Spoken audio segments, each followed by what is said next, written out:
réseautage, c'était de trouver des partenaires. Des partenaires, des gens qui ont une idée, tu as un projet d'affaires. Et il y en a, faut qu'ils croient dans cette affaire-là aussi. Là, tu convaincs quelqu'un de lâcher sa job pour s'en venir dans ton affaire. Il faut que tu sois vendeur un petit peu, ou à tout le moins que ton affaire tienne la route. Commence par réseauter pour avoir des ressources avec toi, avoir des gens. Dans certains cas, avoir des investisseurs, des partenaires d'affaires. J'ai un réseau de contacts, certains diraient à l'échelle planétaire, mais qu'il soit planétaire ou provincial, c'est la même chose. Quand, à un moment donné, un de tes bons contacts te dit « Ma fille se marie au mois de juin, j'aimerais ça que tu sois là », bien, tu t'arranges pour être là. Ça a l'air de rien, mais tu l'entretiens. Tu ne fais pas rien que l'entretenir sur une base d'affaires.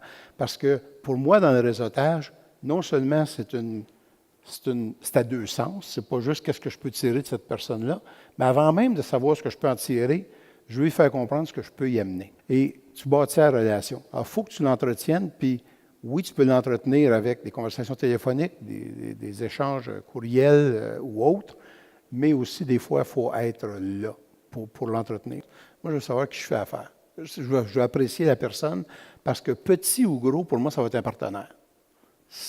Et je veux que, en tant que propriétaire d'entreprise, je veux que cette personne-là sache qu'elle peut compter sur nous, mais à l'inverse aussi, je veux pouvoir que je peux compter sur cette personne-là. Les opportunités, il y en a partout.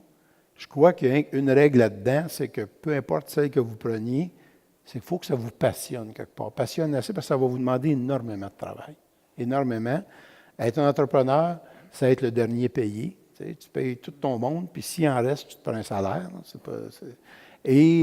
Mais c'est une expérience tellement grisante, enivrante. Tu n'as pas été un entrepreneur tant que tu n'as pas connu la peur. La peur de ne pas être capable de faire le payroll jeudi prochain. La peur de ne pas être capable de... Tu te mets à risque. Puis c'est un peu comme un artiste qui se lance sur une scène. Tu t'exposes. Bien, c'est ça être entrepreneur aussi. Mais quand tu relèves le défi, c'est extrêmement grisant. À mes yeux, personnellement pour moi, il y avait deux valeurs essentielles dans un projet.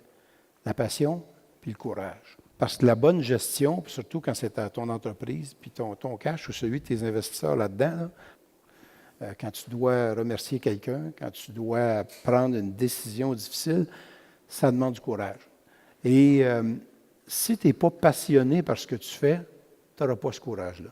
Je crois qu'aujourd'hui, les femmes ont non seulement autant l'opportunité, le droit et la chance, parce que ultimement, ce que ça prend, là, c'est du front.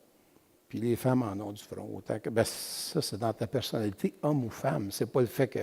Alors, c'est de l'audace. Je dis du front, mais c'est de l'audace.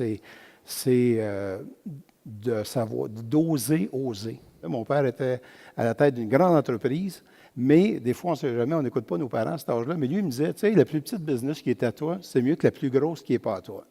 Okay. Ça a rentré, puis ça a resté là. Tu sais. On a dit, celle qui est à toi, tu en fais ce que tu veux. Il n'y a personne qui va te l'enlever. C'est ton rêve.